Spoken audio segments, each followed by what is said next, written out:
Honoring the men and women who are serving, who have served, and who have lost their lives for their country has always been in the forefront of the city of Brighton's mind. My name is Clint Blackhurst. I'm standing at the corner of 4th and Jessup in front of the Vietnam Vet Memorial. After years of planning, this memorial was dedicated in 2018, and it features approximately 200 Brighton area veterans who served in the Vietnam War. In the fall of 2021, the Wall That Heals made a stop right here in Brighton. Here's a look back at how the wall not only helped educate Brightonians, but also helped heal those grieving loved ones who were lost during the Vietnam War. The Wall That Heals rolled into Brighton on a late August afternoon. Welcome home. Thank you. And you all are part of something special here today. The Vietnam Veterans Memorial Fund President and Chief Executive Officer, Jim Knotts, said it is a privilege to honor the service and sacrifices of Vietnam veterans.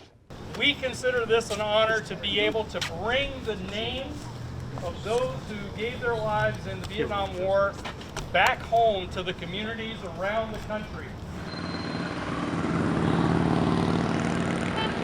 Veterans from across Colorado helped escort the wall from the Adams County Government Center to Brighton City Hall. Well, there was times I got choked up just seeing the people take and salute the veterans that were, on our bikes. And then even, they were saluting the truck.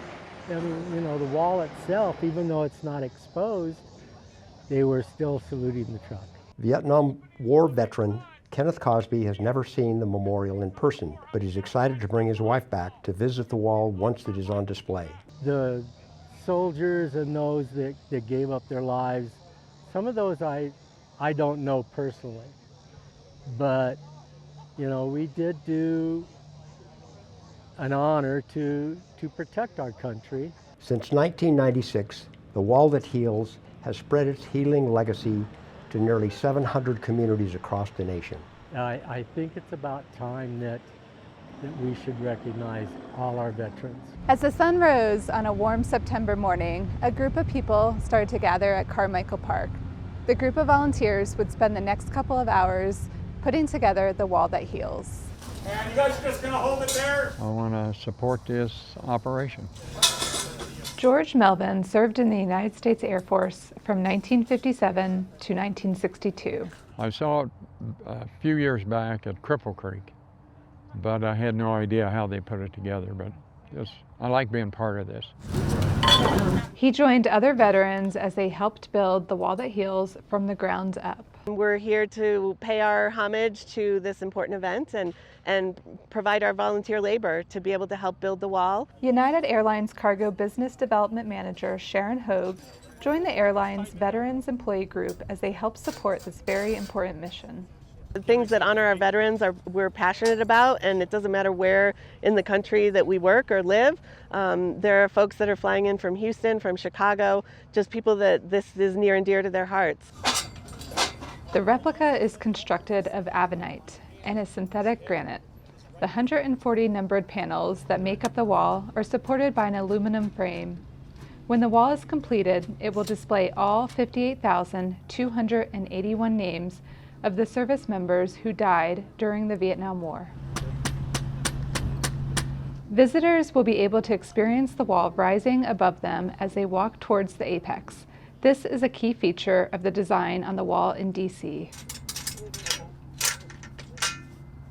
But for Hogue, helping build the Wall That Heals is very special, as her father, who is a Vietnam War veteran, her mother, and her husband, who served in the United States Army, are here helping build the Wall That Heals.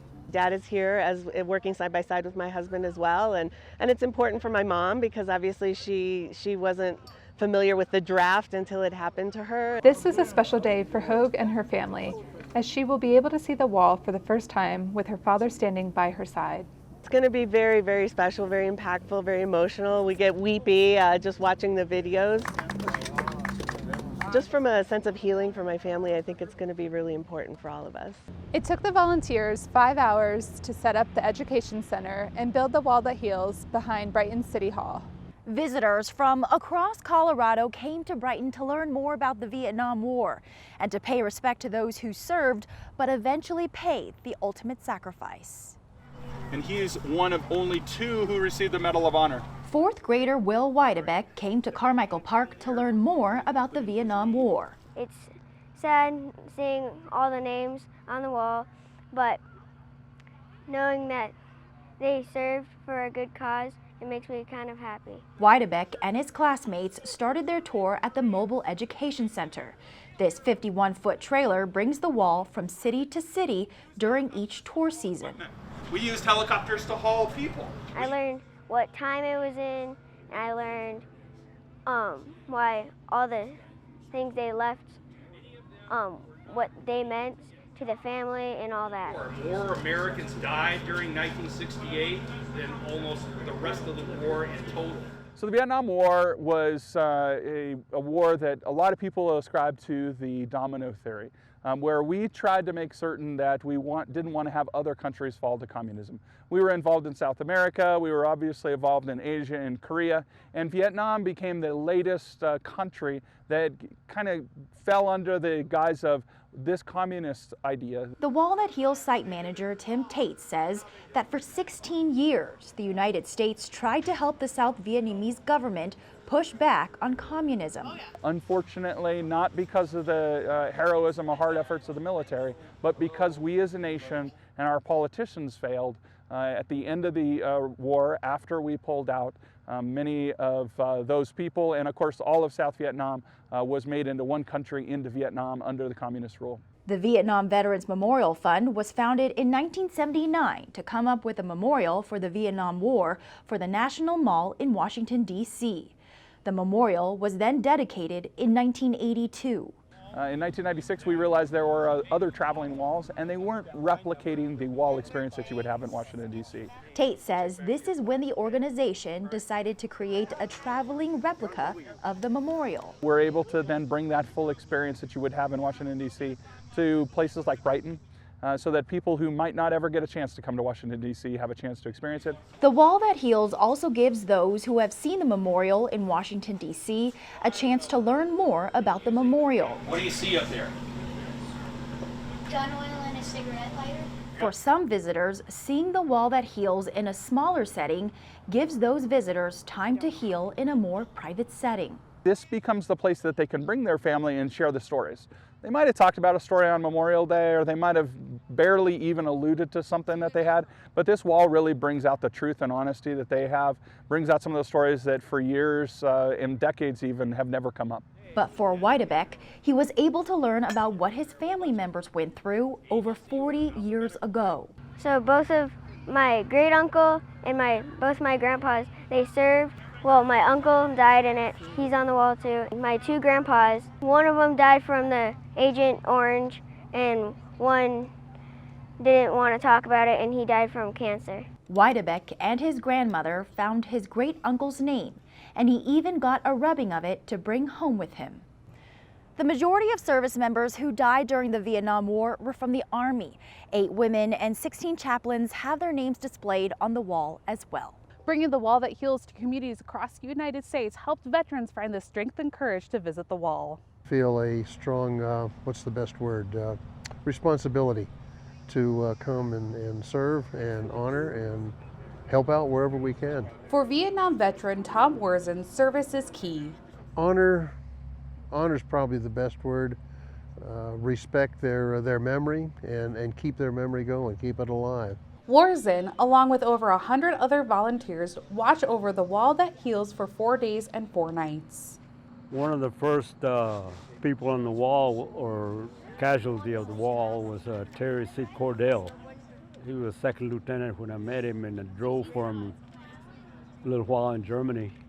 The next time I saw him again, he was in the papers where he was a casualty of the war at the start of the war in 1962. For Vietnam veteran Alfredo Garcia and many other veterans, seeing the wall is not only about remembering those who lost their lives, but it is also about sharing their stories. I went back over there as a squad leader and then my advanced platoon sergeant, and seemed like they were using me to train second lieutenants because I'd been there a while and knew the ins and outs and villages and stuff in there and what to expect, and it helped quite a bit. I got to the first cav because of the conflict with an NBA unit in the Adrian Valley. It was Colonel Halmore, and that was the movie. We were soldiers. Roland Johnson served with the 1st Cavalry Division and was involved in several major events during his time in Vietnam. I traveled through, the highlands and through the coastal, and it was just, obviously it was a war experience. Johnson and his wife wanted to help families and friends of those who are on the wall find their loved ones and remember them together. Several of the people that I've met out here have asked they've asked some tough questions. Some of them have been emotional, only because of the effect of the wall. And it was amazing to see them. And there's about a half a dozen names that are significant to me, so I was laying a rose and a name tag for each of those people. Ray Thompson not only helped build the wall that heals, but he came back to honor several schoolmates and 2 close friends who lost their lives during the war. I served right with them over there. One of them is Sergeant Santiago. He was my assistant. And another one is Danny Peterson. He would have been one of the infantrymen that helped secure us as we were sweeping the road of a morning, checking for mines. Thompson says after the Vietnam War ended, it was better to let go and move forward with your life. In the last 10 or 15 years, I have been more involved in coming to traveling versions of the wall and getting out and talking with other vets. So yeah, it's something that's there's been a transition there. For some, seeing the wall that heals has opened some old wounds, but it also helped them say goodbye to those who were lost during the Vietnam War. We had a young man come in who has had some challenges with PTSD and came. We did a couple of names for him, rubbed a couple of names, and it was cathartic, I think is probably the best word. These were people that died right beside him. 2 people on either side of him. He was suffering with what they would call survivor's guilt, and this was the opportunity to take some of that off of his shoulders and finally touch the name and say goodbye. The Wall That Heals is sometimes the first step for friends and families to start the healing process after so many years. Throughout the time that the Wall That Heals was in Brighton, one man proudly displayed his American flag to honor the heroes of the Vietnam War. They gave up their lives for us as Americans, and it is very important for us to know that they died in honor. Joe Duran travels across Colorado displaying his American flag at memorials, police departments, and fire stations. The flag is to honor the heroes, and it's a privilege to do that for various groups and organizations. This is how he got his nickname, Flagman. But Duran is also a Vietnam veteran.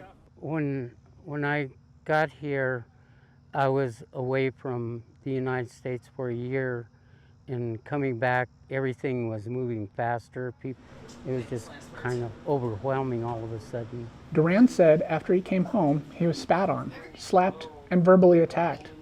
He doesn't want any veteran to go through that ever again.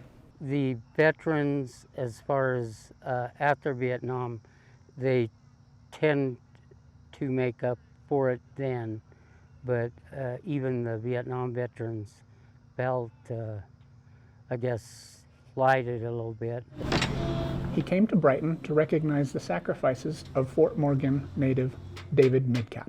It represented that as far as importance to the community in Fort Morgan. Duran was able to carry out the tile David Midcap's name is on and put it onto the metal frame. Well, because they deserve it. Some of them died and some of them are still alive, and they need to be recognized and honored. The sacrifices of the men and women who served in the Vietnam War should never be forgotten. As the Wall That Heals wrapped up its time in Brighton, These men and women were honored by a candlelight vigil. My name is George Ryan. I am a Brighton resident, and I am a retired Marine. Honor guard! Attention! Many who have since passed, others we are lucky to still have as part of our community. Forward! March! We have a little bit of a different perspective than a lot of people. We lived it. We were in the same tents. We ate the same food. We sloshed through the same mud that the monsoons brought to us in Vietnam. It's those people behind us. There were a total of 3 million plus that served in those 20 some odd years. When they left America, they left with sound mind and body. They were healthy. 58,000 came home in boxes. Came home with boxes. Or they succumbed to their wounds shortly after they got here. Approximately 1,250 at this point. They didn't make it home. They're out there somewhere. They're missing. The rest of us that came back alive, we turned disabled, we came back wounded, we came back sick, we came back diseased from the chemicals that had been sprayed on us by our own country. We came back mentally scarred, filled with anguish, filled with confusion.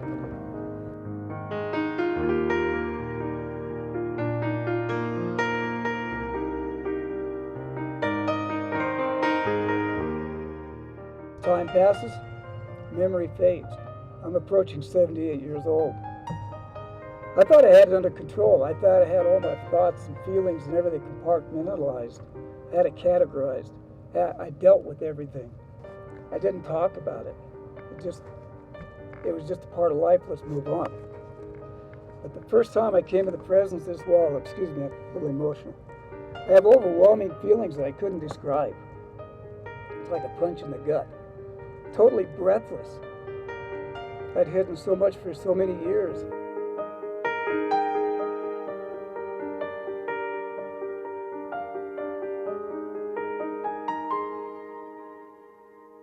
And it all came rushing back, very vivid. I saw faces of names I can't even remember who they were. Friends, comrades in arms. I remember horrible events that I won't describe to you. I had forgotten or tucked away, and all of a sudden it's there. Powerful emotions. I can't describe or put into words for you. I think the most powerful emotion I feel right now is a pain in my chest, because those people did the same thing I did. They served the same place I did. I've lived the last 50 years of my life, and it's been a good life, and they haven't. And how do I deal with that in my own heart? They call this the wall that heals. And now I understand why, because it gives family, friends, and fellow surviving vets like myself the opportunity to grieve, to remember, to cope, and yes, to heal.